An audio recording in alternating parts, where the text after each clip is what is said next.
If you have a little COVID cabin fever, we might just have a cabin cure that takes about a 2-hour road trip.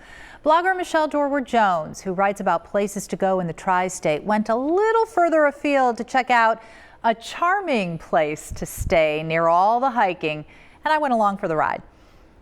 We're at the Treehouse cabins in Hocking Hills. Okay, what is special about this place? Oh, where do you start? It's serene, it's nature, it's tree houses.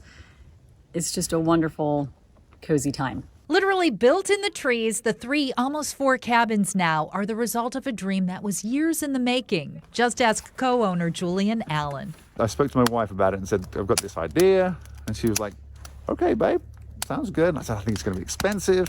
And she's like, well, we'll give it a go. So we literally put everything into it. We have 3 girls, and I made a little tree house for them when they were young, and a little kind of Wendy house, we call it in the UK.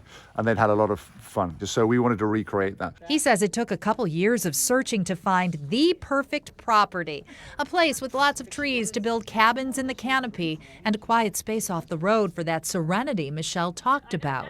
Building it was also another challenge.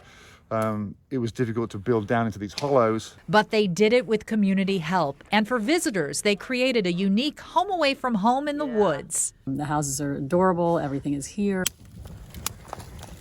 Outside, the cabins come with fire pits along with wood-fired Petticoat Junction-style hot tubs. And here's a peek inside the Maple cabin, which has room for parents and kids.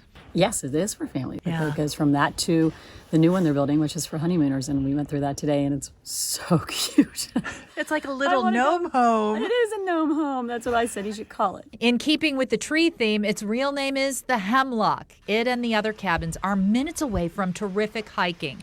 We couldn't do this story without showing you some of the Hocking Hills views along the trails around Old Man's Cave. They take you up, down, and through rock formations. They wind past waterfalls and can keep you walking for hours. By day's end, it's R&R back at the Treehouse. That's really part of the payback for us, is when meeting the guests that come in, they're all so excited about it and they're having a good time. And we should point out the Hemlock, that newest cabin, joins the cabin ranks next month, and the cabins are expanding even more. The plans include adding a cabin that is accessible to people with disabilities in just a couple of years.